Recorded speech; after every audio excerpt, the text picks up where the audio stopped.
Assalamualaikum warahmatullahi wabarakatuh. Bib, selama perjalanan hidup saya banyak mencari arti damai sejati. Setelah memeluk Islam saat ini, saya mulai merasakannya, tapi kadang dunia tetap mengguncang hati. Bagaimana agar seorang mualaf seperti saya bisa menjaga kedamaian batin meski hidup penuh ujian? Assalamualaikum warahmatullahi wabarakatuh. تذكر مرافقة النبي محمد صلى الله عليه وسلم وأنك تتهيأ لها. Pertama, ingat bahwasanya kita punya misi untuk bisa kelak mendampingi Rasulullah sallallahu alaihi wasallam dan kita dalam proses persiapan itu. وتطلب زيادة المحبة في قلبك له والشوق إليه. Dan tuntut hati kita untuk lebih cinta kepada Rasulullah dan merindukan Nabi Muhammad. وأكثر من الصلاة والسلام عليه. Dan perbanyak salawat dan salam kepada Nabi Muhammad. وأدخل السرور ما استطعت على قلب من حواليك. Dan sebisa mungkin gembirakan orang-orang yang ada di sekelilingmu, senangkan mereka.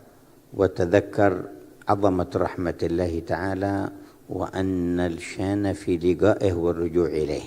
Dan bayangkan, ingatlah keagungan Allah subhanahu wa ta'ala dan sesungguhnya kita semuanya punya misi akan kembali kepada Allah kelak. ولما أخبر بعض الصحابة رسول الله أنه يكثر الصلاة عليه ثم قال له أجعل لك صلاتي كلها قال إذن تكفى همك ويغفر ذنبك. Ketika salah seorang sahabat mereka bilang kepada Rasulullah, ya Rasulullah, saya menjadikan waktu saya semuanya untuk bersalawat kepadamu. Maka Nabi mengatakan, apabila demikian, kalau begitu semua beban fikiran kamu akan dicukupi oleh Allah, dilapangkan hatimu, dan yang kedua dosamu semua akan diampunkan oleh Allah jika demikian. واجعل لك نصيبا من أخبار الصحابة ومن شيء من الكلام الطيب تسمعه من وقت لوقت. Dan ambil hendaknya kita punya obsesi untuk mencari tahu kehidupan para sahabat Nabi Muhammad sallallahu alaihi wasallam dan mengambil daripada ucapan-ucapan yang baik, yang indah. وإن استطعت فاجعل لك شيخا له سند إلى رسول الله صلى الله عليه وسلم تهتدي بهديه وتأخذ بنصيحته. Dan apabila engkau mampu, maka carilah guru yang bisa engkau teladani, yang bisa engkau ikuti, yang menuntun engkau, membimbing engkau menuju untuk dekat dan terkoneksi kepada Nabi Muhammad. ومهما استطعت تحصيل صديق ناصح مخلص مذكر بالله فصادقه وتخلل معه. Kalau tidak memiliki guru yang demikian, paling tidak punya kawan, punya teman yang baik, yang tulus untuk membimbing engkau menuju kepada Allah Ta'ala. وفقك الله وشرح صدرك. Semoga Allah Ta'ala memberikan taufik kepada engkau dan melapangkan, memberikan kegembiraan di dalam hatimu. وفي آية الكرسي والذكر الذي أعطيناكم سبب لانشراح الصدر وصلاح الشان. Dan di dalam apa yang kami ajarkan untuk membaca ayat kursi, itu pun juga sebab untuk mendapatkan kelapangan hati. Ayat kursi dan zikir tadi yang kami ajarkan, Rabbi syrah li sadri, ya Allah lapangkan dan tenangkan hatiku, wa yassir li amri, dan mudahkan urusanku. Dibaca zikir ini sebanyak 100 kali setiap hari, itu pun juga penyebab datangnya kedamaian di dalam hati. Baik, dan selanjutnya kami persilakan untuk ke penanya berikutnya, King Faas.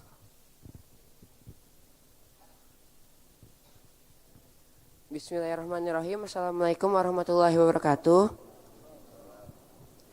Nama saya King Fas Arafik dan saya ingin bertanya, kenapa kalau misalkan Allah itu sayang banget sama kita, kita itu diberi ujian?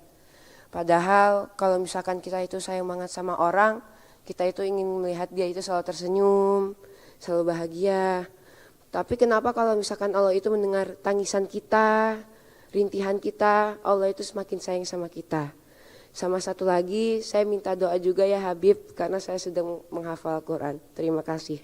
Wassalamualaikum warahmatullahi wabarakatuh. ما شاء الله. وفقك الله لحفظ القرآن وثبته في صدرك ورزقك العمل بما فيه. Semoga Allah Ta'ala memberikan taufik kepada engkau dapat dimudahkan untuk menghafal Al-Quran, dan Allah Ta'ala tetapkan hatimu, dan Allah Ta'ala anugerahkan engkau dapat mengamalkan Al-Quran tersebut. وما يختبر الله عباده بشيء ولا يبتليهم بشيء إلا وقد أنعم عليهم وتفضل عليهم بنعم كثيرة كبيرة لا تعد ولا تحصى. Manakala Allah Ta'ala menguji hambanya, tidaklah Allah memberikan ujian dan cobaan kepada hambanya, melainkan Allah sudah banyak memberikan nikmat yang sangat besar kepada hambanya. وبهذا الابتلاء والاختبار يريد أن يزيدهم نعما لم تكن معهم من قبل. Dan dengan satu ujian ini, Allah Ta'ala punya keinginan untuk memberikan sebuah nikmat yang lain yang belum dia punya sebelumnya. والذي يحب ولده الصغير إذا رآه يتناول السكينة أو النار أبعدها منه بالقوة، فيعتقد الطفل هذا أن والده يكرهه على الانقطاع عن شيء يحبه، ولكن ما فعل الوالد ذلك إلا وهو يحبه. Apabila orang tua cinta kepada anaknya, kemudian dia melihat anaknya memainkan sebuah pisau yang sangat tajam dan berbahaya, maka sang ayah akan segera merenggutnya, mengambilnya dengan kuat-kuat untuk menyelamatkan anak tersebut.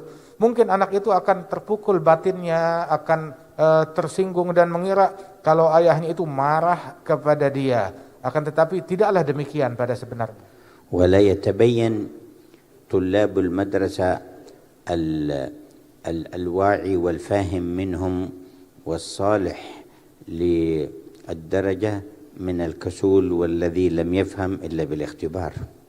Dan seperti orang-orang yang ada di sekolah, mereka itu pun juga tidak diketahui siapa yang sukses, siapa yang mengerti, siapa yang tidak mengerti, kecuali dengan diberikan ujian itu untuk menilai sampai di mana pemahaman mereka. فإذا اختبروهم تبين الذي يستحق الشرف والكرامة والتقدير والذي لا يستحق ذلك. Selesai daripada ujian sekolah tersebut, ketahuan siapa gerangan yang pantas mendapatkan apresiasi, mendapatkan hadiah ataupun mendapatkan bimbingan. ثم أن الذين اختبروا من كان منهم صاحب جد واجتهاد يزداد اجتهادا ويزداد بنتيجة الاختبار فرحا فيضاعف نشاطه في المستقبل. Dan di antara yang diuji itu mungkin orang yang rajin, orang yang tekun, dengan ujian itu justru bertambah rajin dan bertambah tekun dan bertambah anugerah yang dia dapatkan. وهكذا في أنواع الخبرات في الحياة يختبر أصحابها لينالوا مزية. Dan begitulah di dalam ragam kehidupan di dunia ini, orang banyak diuji untuk mendapatkan keistimewaan dan apresiasi setelah ujian tersebut. ولله المثل الأعلى فالله أعظم وأجل فلا يختبر عبدا من عباده إلا وهو يريد له خيرا كثيرا وقد أعطاه قبل الاختبار خيرا كثيرا. Dan Allah Ta'ala memiliki permisalan yang lebih agung, yang lebih luhur. Dan bahwasanya Allah Ta'ala tidaklah menguji hambanya, melainkan Allah Ta'ala mempersiapkan anugerah yang lebih besar lagi. Dan Allah memang sudah memberikan banyak anugerah dan banyak nikmat dari sebelumnya. ونسأل الله يلطف بنا أجمعين ويجعلنا عبيد إحسان وامتنان لا عبيد ابتلاء ولا امتحان. Semoga Allah Ta'ala memberikan kelembutan kepada kita semuanya dan dijadikan kita sebagai hamba-hamba yang Allah Ta'ala berikan kebaikan, kemudahan, bukan hamba yang diberikan ujian yang berat-berat.